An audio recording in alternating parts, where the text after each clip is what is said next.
Hi, I'm Kata Lauren, and welcome back to another episode of the StraitJacket podcast. And today I am so happy to welcome our guest, Matt. Hi, Matt. Hi. How are you? I'm doing well. Of course. Matt is a father of 5, a husband, and a former commodities broker, and then somehow took the dive into illegal sports betting. That is correct, yeah. I actually, I've been doing it since I was probably 16 years old. Okay, so it wasn't a jump. It was a jump because the level of what I was doing became a joke, to be honest. I mean, when you're a 16-year-old kid, you're taking $20, $50 bets. Okay. But when you're 21 and you're making $1 million a year, legally, you start diving into the legal side, and then the bets become much bigger. Oh, yeah, I can imagine. What made you take your first bet? I would say addiction. Okay. To be honest, I love sports. I love gambling. So the combination of the two was probably the worst combination for me. Yeah, perfect storm. But the best for dopamine rush. Yeah, and we all love dopamine, right? Yes. So for me, that was it. Once I started gambling on sports, there's nothing better than watching a 3-hour basketball game or football game or whatever, and enjoying every minute of it because you have a dopamine rush of the gambling. The financial part of it just makes it 100 times more interesting, at least to me. Yeah. Some people know, but for me. Yeah.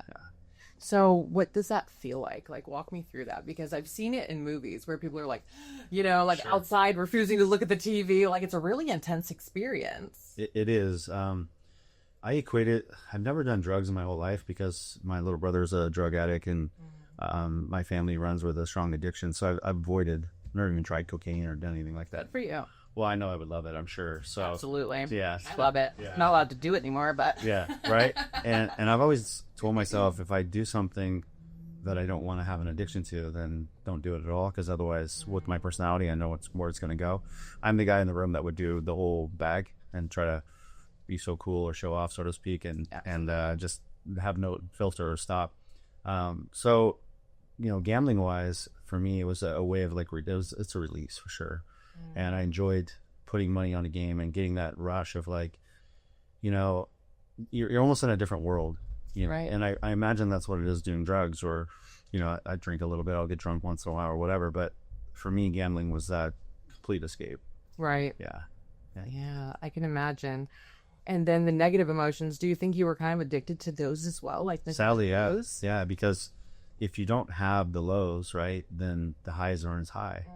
So the lows actually, people don't like to admit that because, who wants to admit they like losing? Nobody likes to lose. But, and of course, you don't like losing. But the fact that you can, and the fact that when you do, it hurts. And the feel of that loss, not only money, but just the fact that it's very competitive. Right. Gambling in general is very competitive, which is why I'm a very competitive guy. So, I've always played sports. I've done a lot of things in my life. I've tried to be number one at everything I do. So when you start sports betting, or in my case, gambling in Vegas or all throughout the world on a very high level, it's very competitive. My job was to walk into a casino with $2 million and walk out with 5. Okay, so walk me through that. Sure. Because I think people might not have a full idea of what exactly it is that you did and how you made that type of money. Can you walk me through a typical day in the life of when you're making a bet? Yeah. Well, I was a person that got high on my own supply. Okay. So I had this very big business with approximately 1,200 customers all throughout the United States, even a few overseas. And I built a website in Costa Rica. That's, of course, illegal here in California. And my website took everything from all sports bets, from cricket to football to baseball, basketball, etc. And I also had an online casino that was live dealers in Costa Rica with cameras on 6 tables with pit bosses. Okay. And that way they knew they weren't being cheated. Because a lot of people, when they gamble online and you don't see a dealer, you don't see the cards, the dealer is 21, they think they're being cheated, which probably happens. Yeah. In my case, we had a live camera. You can actually go on your phone or computer and talk to the dealer. She'll respond, or he will respond. And they love that because they know that the cards are coming out of the deck. They can hit, stay, do whatever depending on the game. And they knew that they weren't being cheated. And we also had to win at some point, right? And so Yeah. that would be a little bit of verification for them too. Of course. And yeah, some people would actually win $20,000 in literally 2 hours on my website, and they get paid the next day. So they knew that, with my relationship with them over some of them 20, 30 years, Right. we had a really good, I would say more than almost a friendship, even though they Good rapport. yeah. And so my business was built, going back to the gambling side, I built the business taking the bets and being the house, the casino. But at the same time, I developed this gambling addiction where I was going around the world doing the very same thing, betting sports, betting cards, betting blackjack. I got barred at every casino for county cards. I started winning, quite a bit of money doing that. And then it forced me to play other games, which I had no edge. So then, right before I got raided by the FBI, I had $13 million in losses in 2023. Holy balls. Yeah, so that was a rough year. That's the worst year I've ever had in a casino. That's a rough year. Yeah. It was a rough. I love how candid you are about it. And it was a rough year. Yeah. Well, I became very accustomed to the ups and downs because every week in my business, I was moving probably $5 to $7 million on a Monday. Yeah. So when you're moving that type of money throughout the country, when I say moving, you have to have, let's say you have 600 winners and 600 losers as an example. I got to pay the winners first. That's all I care about. And some of them might be in Kentucky or New York or wherever, and I have to find a way to get $80,000 to a guy in New York or $1,600 to a guy in Kentucky. Right. So my job was to take all of my customer base and figure out a way to filter the money from the losers to the winners and then pay outside of that. Were you doing that through crypto? Everything. Venmo, okay. Cash App, Apple Pay, PayPal. Wires, PayPal. Yeah. Crypto, of course. FedEx, believe it or not. A lot of cash FedExes, which I had a little trouble with, of course. So drivers feel that they're happy to just pocket that one because there's no recourse. No recourse. Yeah. So I've had about 9 packages lost. Some of them, one was $250, which was all in the papers. But stuff like that. But anyway, moving the money was probably the biggest task of my business, and that was every Monday. And there was a lot to. I started Sunday night about 5 p.m. and then ended Tuesday, I would say, afternoon of just pure working of money movement, having runners drive across the country, flying, whatever it took to get paid. A lot of logistics. Very much so. At the same time, you're getting this rush from this gambling, but you're also gambling with your life. For sure. Does it feel similar to losing a bet being in court? Different because the consequences are just so much different, right? Losing $2 million or 200,000, whatever the number is, that sucks and it hurts. But going behind bars when you have 5 kids and a little guy, and my wife's amazing, and just I have a great support system with my family and friends. So to know that that's coming and know that that was consequences for my actions, I never viewed that because I started this business when I was really. Yeah, I'm going to say 21 on a real level. Frontal lobe not developed. Yeah, it was just more of a hobby. It was fun. I enjoyed it. And then sadly, because my personality is all in and everything is 100 million %, I kind of can't say that I didn't anticipate it getting to where it did because I view everything that way. Yeah. But I really didn't either. I didn't anticipate sitting in front of a judge.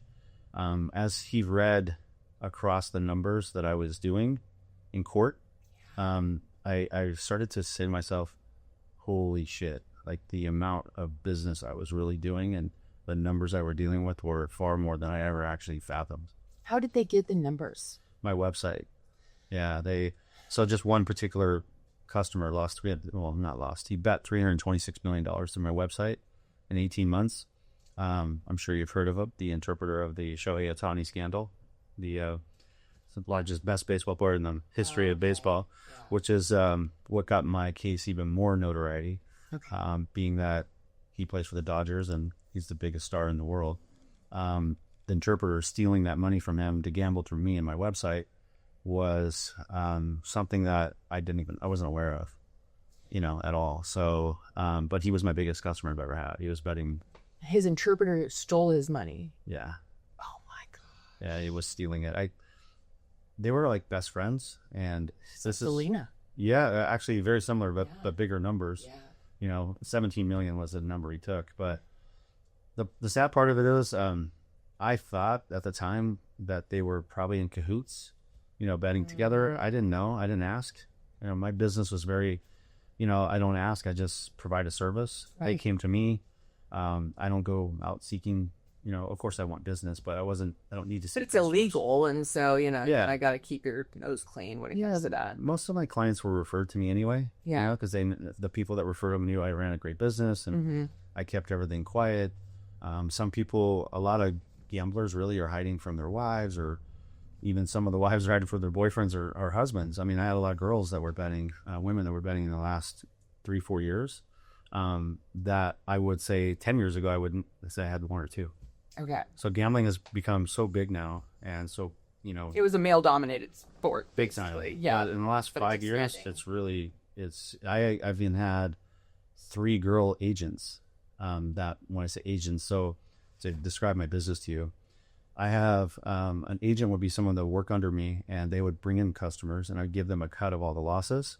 Okay. And their job is to recruit business, and they would deal with those clients. So that agent would make a good cut, anywhere from 25 to 50%. It kept you out of there. Yeah, I could deal with less people. Exactly. They can handle that, facilitate that business. But 3 of them were women, and they loved it, and they were making money. And to be honest, women are better at talking to men anyway. So They just like us more. Yeah, of course.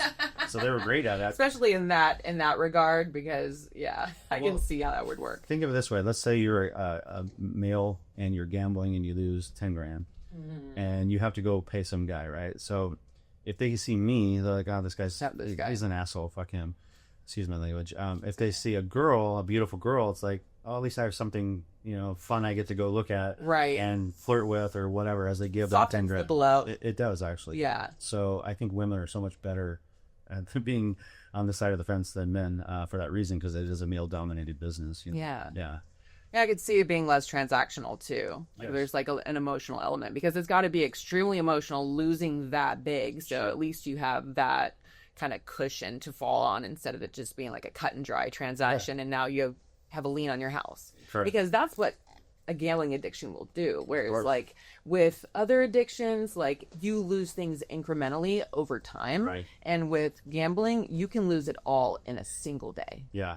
So That's a good point. I think the problem with gambling addiction is, as opposed to drug or alcohol or, like you said, food or social media, whatever the addiction is, because there's so many of them.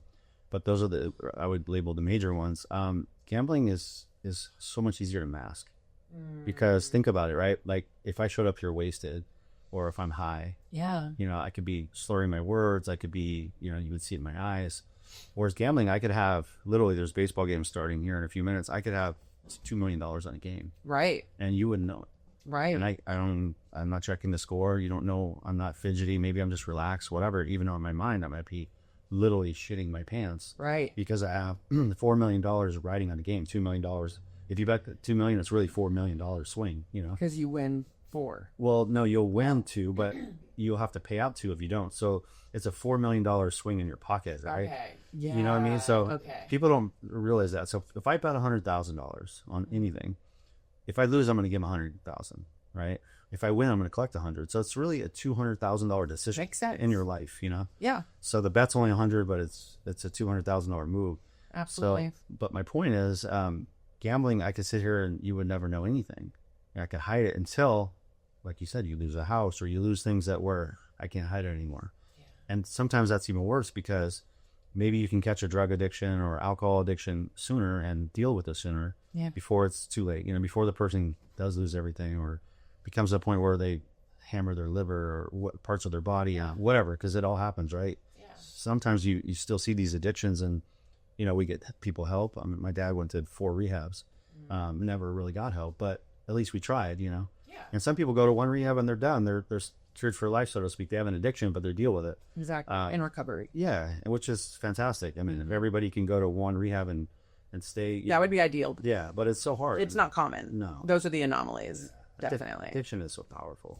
It is. It definitely is. And I think another to note what you were talking about is with a gambling addiction, there's no physical signs, like you were saying. Right. You know what I mean? So the people in your life can't even convince you to not, because you can hide it from them so well. Correct. So like the main reason why people get sober or quit an addiction is because the people in their life are Forcing on, them, so you to know, speak, yeah, it's like one of the main reasons, Right. you know, very rarely does somebody go to rehab on their own Right. the first time, you know what I Correct. mean?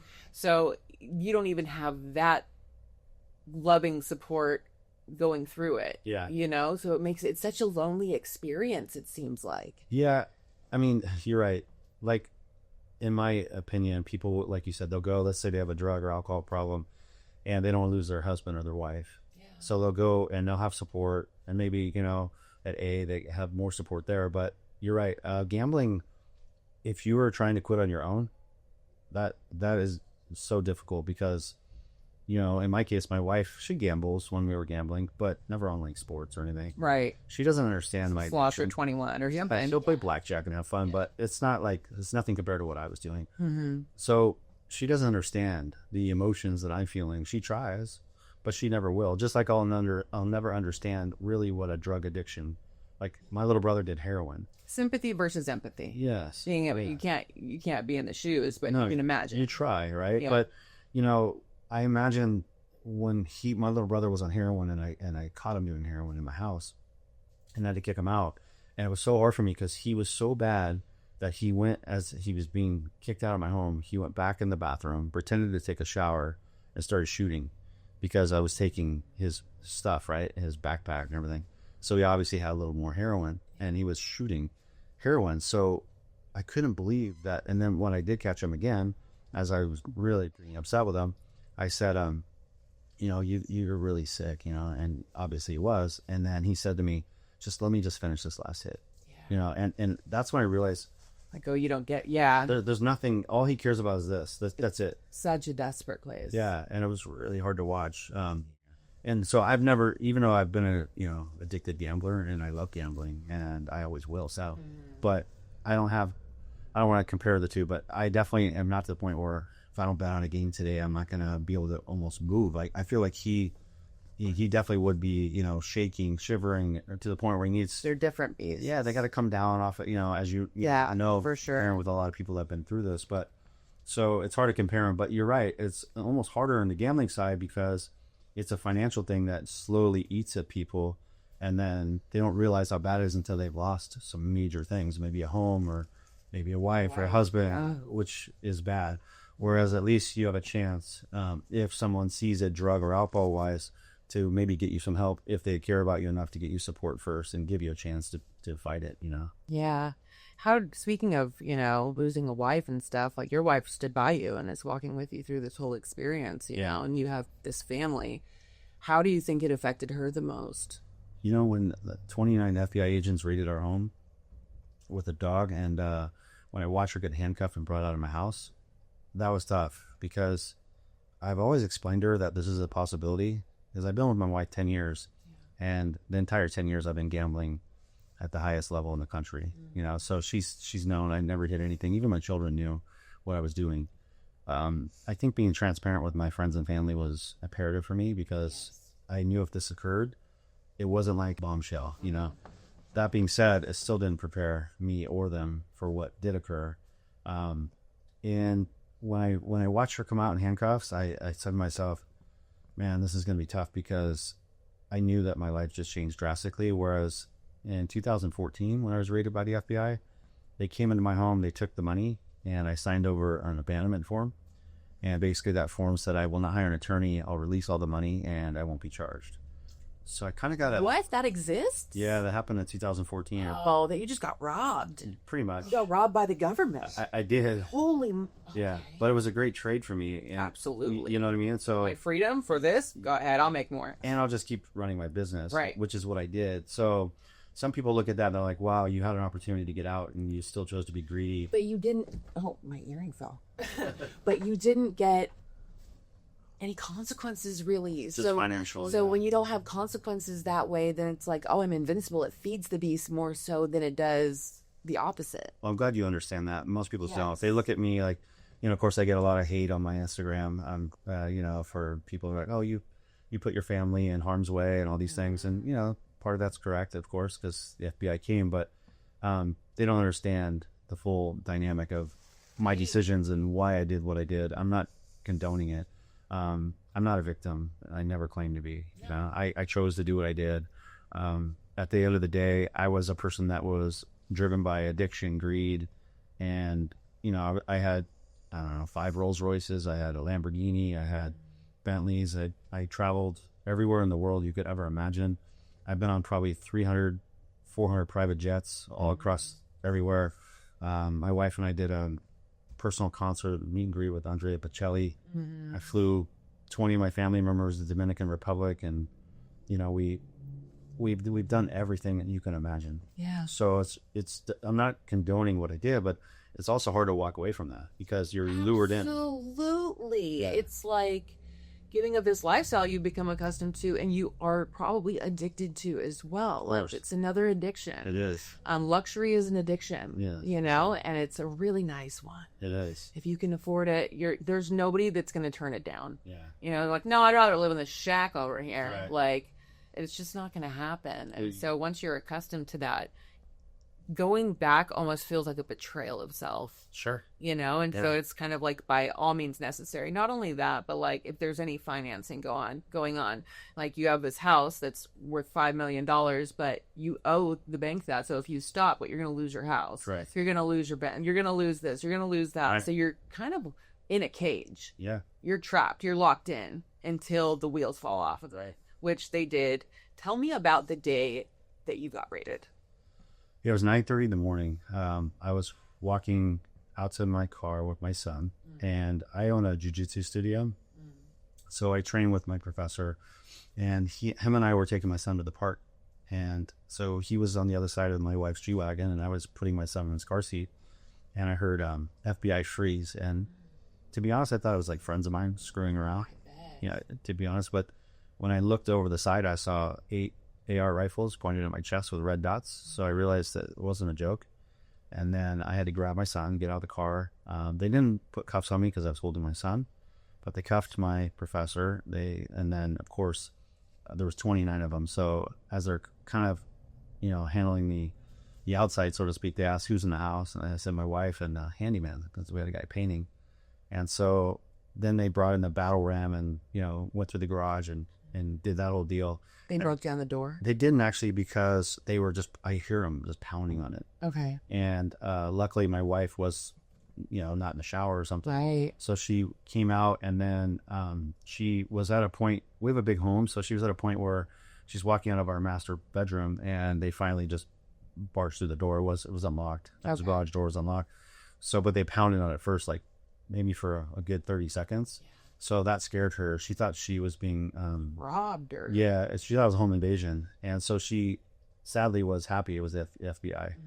Being raped or robbed was much worse, of course. And when they came and grabbed her, they cuffed her, they cuffed the handyman, and then they brought everybody out and they spread us out on the whole driveway.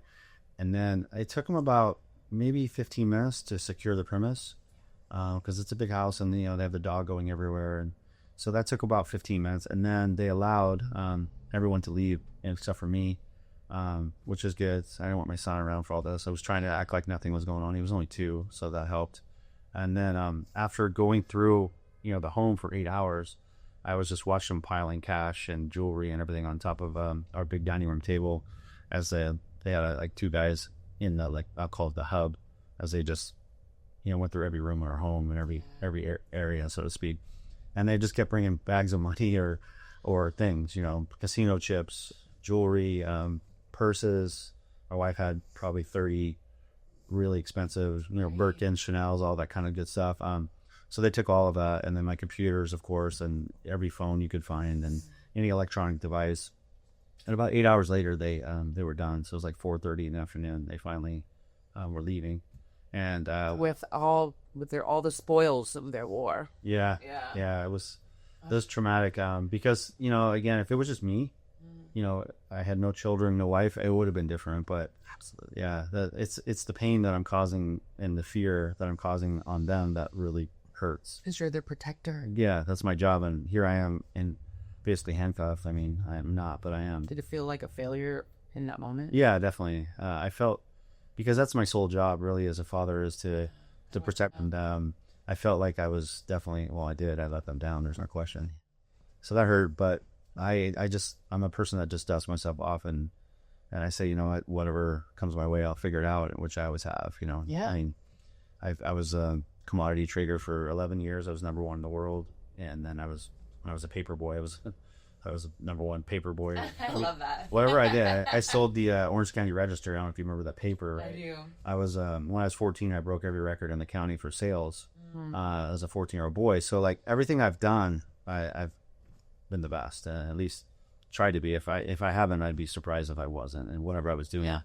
And something in you that wants that and also becomes that. Yeah, I just become, you know, I would say almost sick driven to the point where that's all I care about. Yeah, it can be too much at times. I mean, even now, the recalibration of what I'm doing now is a little bit obsessive. You know, the aftermath of losing my business and trying to, like you said, we own a $5 million home, and I'm trying to keep my family in that house. Yeah. But I went from making $1 million a month to really zero. So just overnight. Yeah. And my lifestyle is still there. I sold my Rolls Royce. I sold my Bentley. I've sold all that stuff, the material things. I've sold liquor, my wine collection, you know, watches, whatever I can. But all of that stuff's running out. So I still have to fight. You know, I got to claw and keep. You know, and not that we need to stay in a crazy big home. We can move wherever. I can live in an apartment and be happy. But the point is, I provided that for them. I don't want to disrupt anymore what I already have. So my job is to just maintain a good lifestyle. It doesn't have to be, we don't need to be on private jets and all that. I'll get to that. That'll come again. Right. But differently. Just, in a way that you can keep it. Correct. Legally. And to be honest, I had a conversation with my wife about 4 years ago. And I had a large amount of cash and enough to really just shut it all down. And then I said to her, you know, I don't think I can. And she's like, I don't see why you don't. You know, we're going to live an amazing life. And I said, because I'm going to make 200 million. You know, I was just so driven. And greed was really, and of course the dopamine rush. An addiction. Yeah. And the addiction alone too, is still gambling. So I had this vision of where I was going with this, and probably would have got there if I was allowed to continue. But, you know, we have a disruption. And I think it's good, though, because I told her I felt like a failure. And she's like, well, why? And I was like, well, because I'm not really satisfied with what I'm doing. Right. You know, there's something empty. And I think it was the fact that I look over my shoulder. It was empty business. You know, I'm feeding off people losing, you know, gambling. Which, don't get me wrong, casinos do it. You know, you can feel the negative energy that's attached to it, can't you? You do. Like if I was selling shaving cream or whatever, cologne or something, whatever a business it is, at least it's a positive, right? You're providing a service. Right. It's something that people use, whatever. But if you are destroying lives, yeah. So that part bothered me, and I'm not trying to act like I'm an angel. I was greedy. I enjoyed every part of making them. We're not allowed to have, you know, two things can be true at once. That's my point, right? Like, here's the greed in me. Like, of course I loved it. And then here's the human in me. Here's my humanity. That was like, you know, this is a little empty. Yeah. So there's part of me that's happy this happened to me. My wife and I talk about it all the time. We're like, you know what, now we get to kind of maneuver and recalibrate. That's why I named my book Recalibrate, because the whole book is about me changing my life and where I'm going next. And, you know, I'll make more money. I just turned 50, so I'll make more money in the next 10 years than I've made in my life. I have no doubt of it. It's going to be a little bit harder road for the next two because I might be locked up in prison. Yeah, it's hard to make money in prison. It is. They don't pay well. No, not much. You know, the jobs are pennies on the hours. You know, but absolutely. But that being said, that's why I'm working now. I got busted 21 months ago and or raided by the feds, and for 21 months I've been building. I wrote my book. I've been on multiple podcasts. I'm starting my own podcast. My book is developing too. Now I just signed a deal with for a Netflix documentary. Amazing. Yeah, so I have an offer for a featured film. So it's kind of the Jordan Belfort Wolf of Wall Street strategy. I'm hoping to be on stages giving back to people with addiction and also telling my story for the ones who are okay with gambling. Because I always tell people, I'm like, gambling is great if you can control it, and it's a fickle foe. Yeah, you can use it to entertain and bring people together and go have a good time, and the addiction's not involved, it's great. Just like drinking alcohol is for people, right? You can go have 2 beers, Yeah. they don't have a problem with it, that's great. That's what it's for. But that's the thing is like people don't know where the line is. And like, Sure. there's an invisible line somewhere. And if you cross it, you're effed. Yeah. Like you're It gets ugly fast. and you don't get to choose where it is. Right. You are unaware of where it is, and you don't know you'll know once you crossed it, but once you cross it, there's no going back. Yeah. So it's like just one of those things. Whereas with addiction, with drugs and alcohol, it's the same thing. Like I was just having fun. Yeah. Like I was just having a good time. Right. I just want to party. Yeah. You know, and then all of a sudden, like I'm shooting heroin under a bridge. Right. You know what I mean? Like it's a really drastic jump. It is. People think like, oh, that's dramatic. No, it's not. Right. Like there's a line somewhere. If you cross it, you're fucked. And it happens fast. It happens overnight. Yeah. One moment you're in control, and it's like that's when you know it's got you. Sure. It's like I've got control over this, and then it's like this. I don't know whether it's an entity, what it is, whatever it is. It's like gotcha. Yeah. You know. Sure. And then it flips on you. Well, what's sad is to me is people label, like when they see an addict, it doesn't matter what they're addicted to. Right. They kind of get labeled as like a trashy person or somebody who was brought up in like lower suburbs or whatever, lower class. Yeah. But it's not true, because there's so many stories where you have a gentleman or a woman who was very successful in their life, and maybe they go get surgery, and then they come out and now they're doing oxys because they took some medication to help them with their recovery. Yeah. And now they're an addict. Yeah. And so addiction doesn't have eyes for certain people. It's open to everybody, and it can creep into anyone's life. I don't care how successful you are. In fact, sometimes it's even easier to be more successful and have an addiction come your way because you have money, you have things to kind of facilitate. It has consequences. Yeah, I mean, you have money to continue it, right? There's a line I always heard that you don't have a drug addiction until you run out of money, because you're able to function. High functioning addicts, right? I was a high functioning addict in gambling. Yeah. No one could ever say I had a problem because I made millions of dollars. So what was the problem? Yeah, I live in a $5 million home. I was driving Rolls Royces, and we were flying everywhere. I never had to worry about money ever, not $1. But yet I was losing millions. Yeah. So isn't losing $13 million, isn't that a problem? Yeah. But it wasn't a problem for me because I was making it. Yeah. So high functioning, addictions are even harder, because now you can argue that the person is fine. They're functioning just fine, but they're really not. It's just they're masking it better. Yeah. And that's the hard part in my case, that's what I was very high functioning, Yeah. People knew I had a problem. My mom, my wife, but. Did they ever try to talk to you about it? Yeah, my wife did. But even my mom tried, but they had no chance. I was so laser focused on the greed, the dopamine rush, and building. And I use it as an excuse I was marketing my business, which is true. Yeah. But I also was feeding my addiction. Justification at its finest. Yeah. Yeah. I was really good at that. Yeah, we are. Yeah.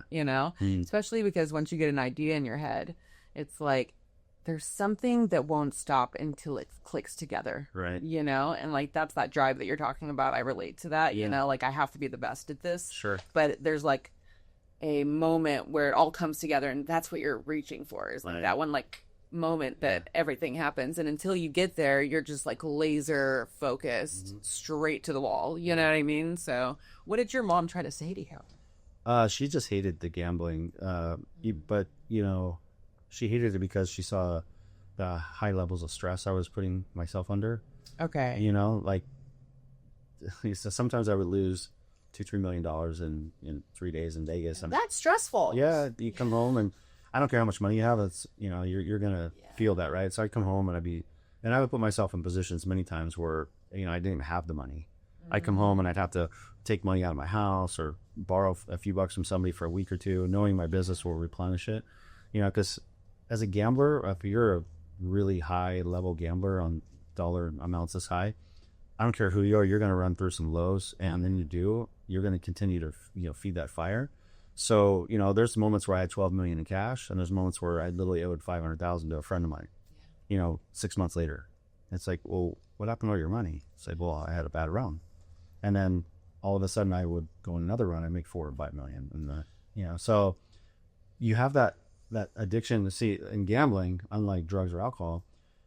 This is why I think it's even worse, is you have a dopamine rush that is so high that you could also fix your problems in your mind by going and making money.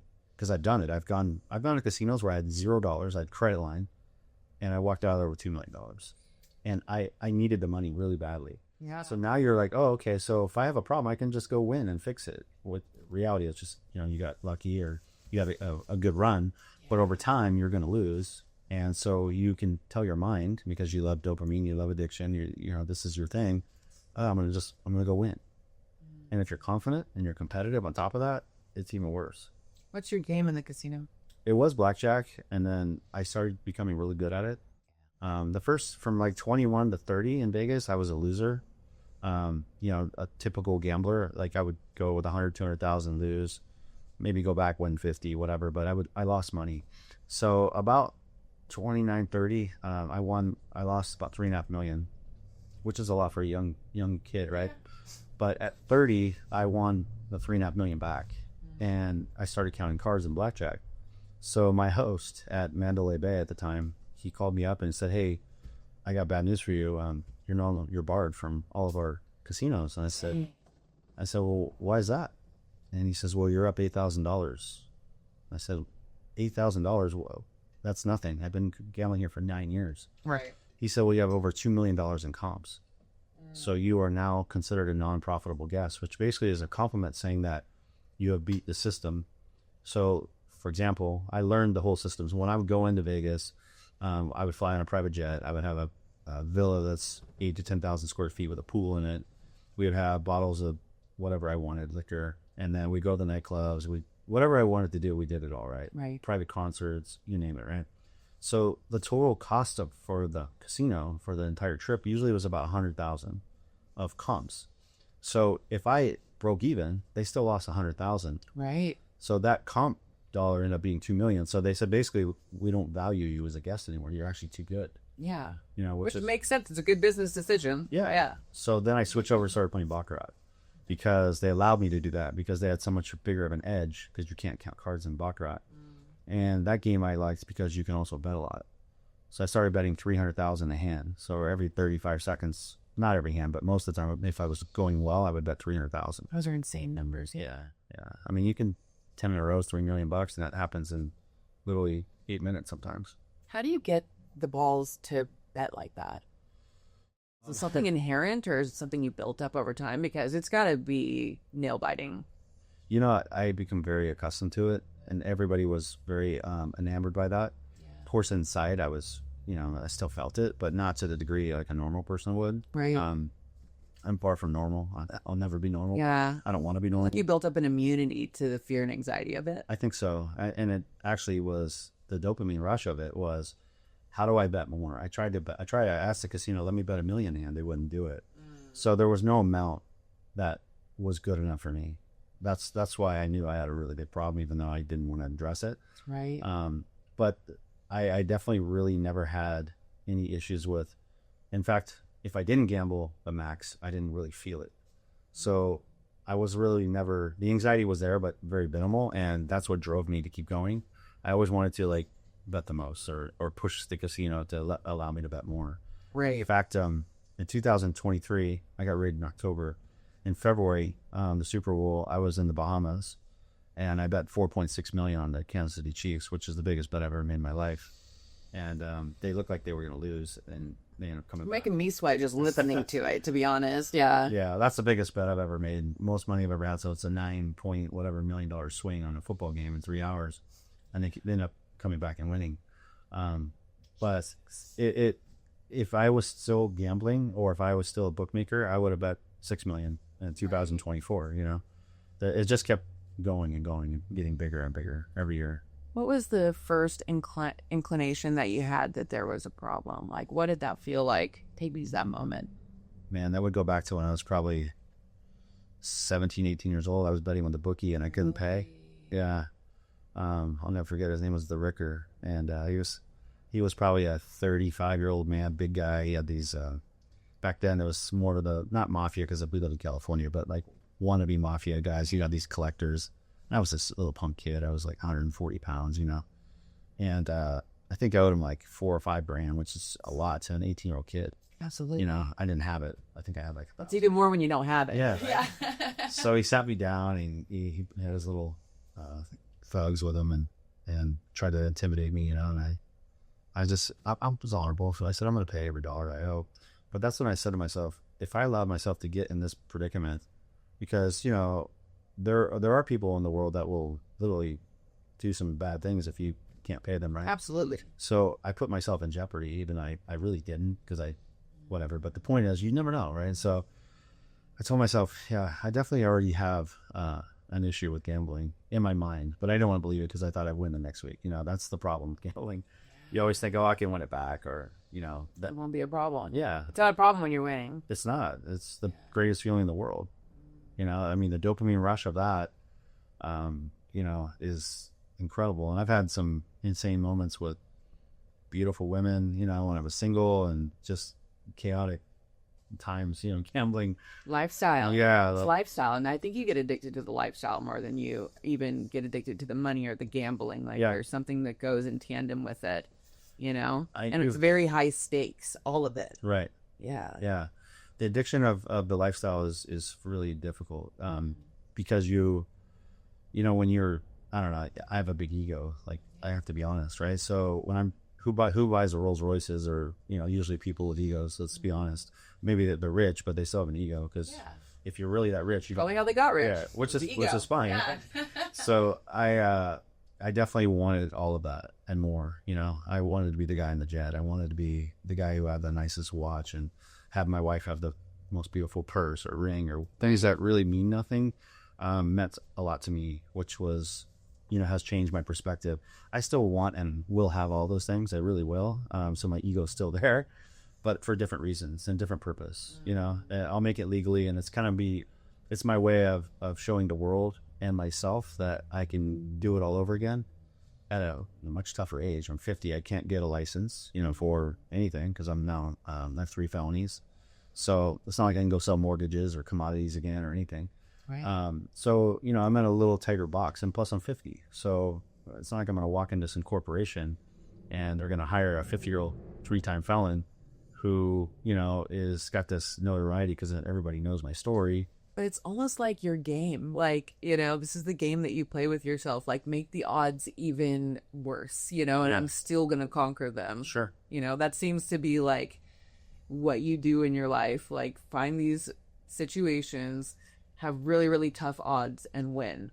And prove it to yourself over and over and over again. And the reason why you're confident in it is because you've done it time and again. Sure. You have proof. It's not some lofty, woo-woo thing. Right. Like, you have proof that you've been able to accomplish really somewhat impossible things, quote unquote impossible. Right. So why wouldn't you be able to beat the odds in this situation as well? I think that you're right. I thrive as the underdog, and everybody loves the underdog story, right? Mm-hmm. Everybody. I mean, we all root for the underdog. Absolutely. And right now I am the underdog, but people really enjoyed watching me fall, though. I will say that. Mm-hmm. I definitely lost some friends.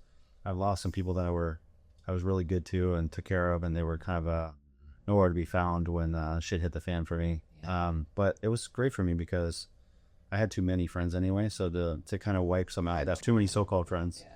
But it was really good for me to recalibrate and learn, like, okay, who's my people and who's not. And now I'm in a position where, instead of like throwing anything in their face or even having discussions with them, I'm just doing me. I'm just taking care of what I need to do. So my response is going to be what I do next, and I'm very excited about it. What was the biggest betrayal in that situation?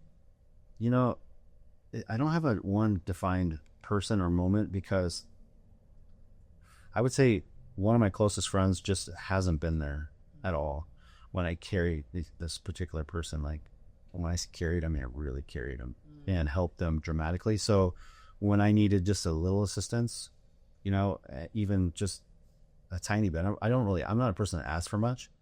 They just weren't there. And that really hurt. We're talking like the 25-year friendship of, they could have helped and they didn't. Yeah, diving all in. It's not a monetary thing. It's just like, be there for my wife, be there for my kids, like, be there for me, be there. So that was hard, but luckily for me, I don't have any like major story of betrayal. Nobody told on you, and that's why you got. Well, people definitely told on me. I just don't know. I don't know who yet. Okay. And frankly, I don't even care. Yeah. Like, I'm past that. Whoever it is, they probably did me a favor, because it was time for me to change. And I don't appreciate them being that kind of person, but at the end of the day, like I'm excited for my next chapter. You seem like it. It seems genuine. Yeah, I am. My wife and I were getting, well, her more than me. I'm an addicted gambler, but she was getting over it. Yeah. The lifestyle was too much for her.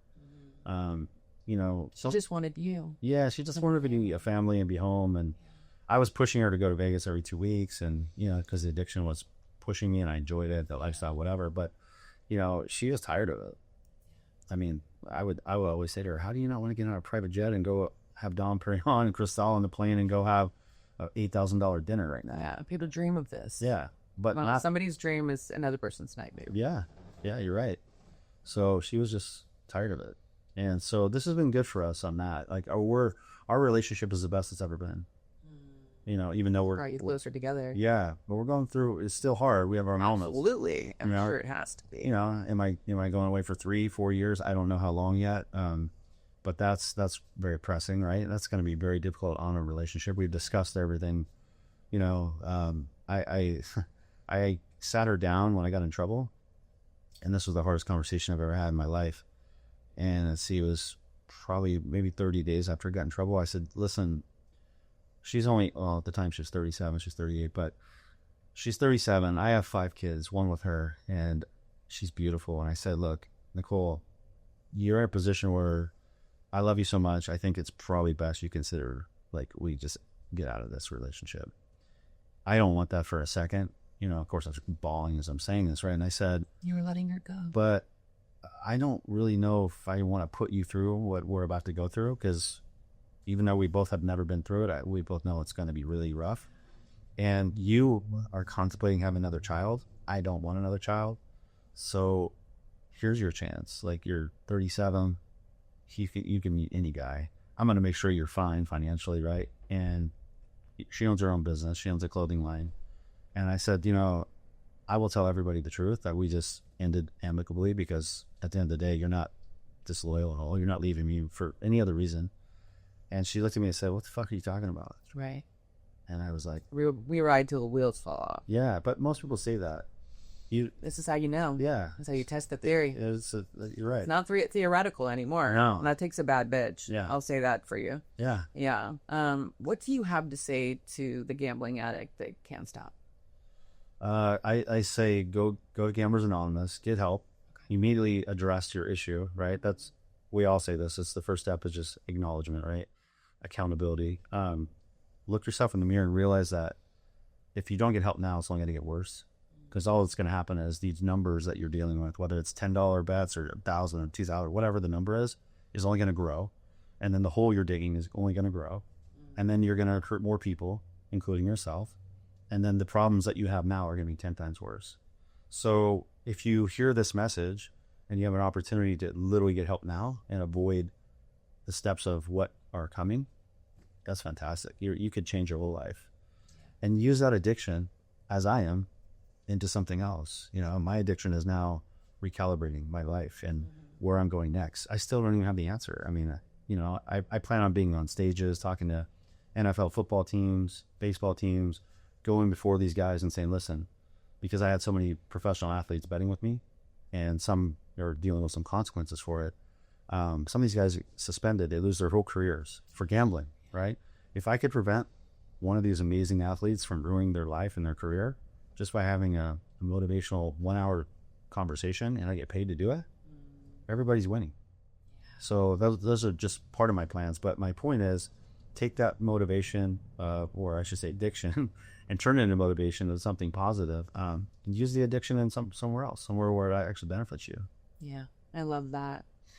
Tell us where we can find you on Instagram, and tell us a little bit more about your book. Is it out, or is it in process? I had to wait on my book because of the sentencing. I don't want the prosecution to view my book as, glamorous of showing my lifestyle, because it's a little bit of both. It talks about the truth of what I've done, but it also is, I'm very authentic, as I always have been. But I own my problems, right? Yeah. And I'm not a saint, but my book is called Recalibrate. It'll be out in October. Is there anywhere they can pre-order? Yeah, my website at MatthewBowyer.com. You can pre-order it. My Instagram is at Matthew Bowyer 5 because I have 5 kids. Okay. That's why I did that. And of course, I have all the other channels, Twitter's, all the social media, which they can find through your Instagram. Yeah, correct. Okay, perfect. Yeah. Well, thank you so much for coming on, sharing your story. It was an incredible story. No, thank you for having me. I appreciate it. I'm glad to give back in any way to help people, and I'm impressed with what you're doing for others. And I appreciate that. We're just helping each other. That's all. We're helping each other and helping them.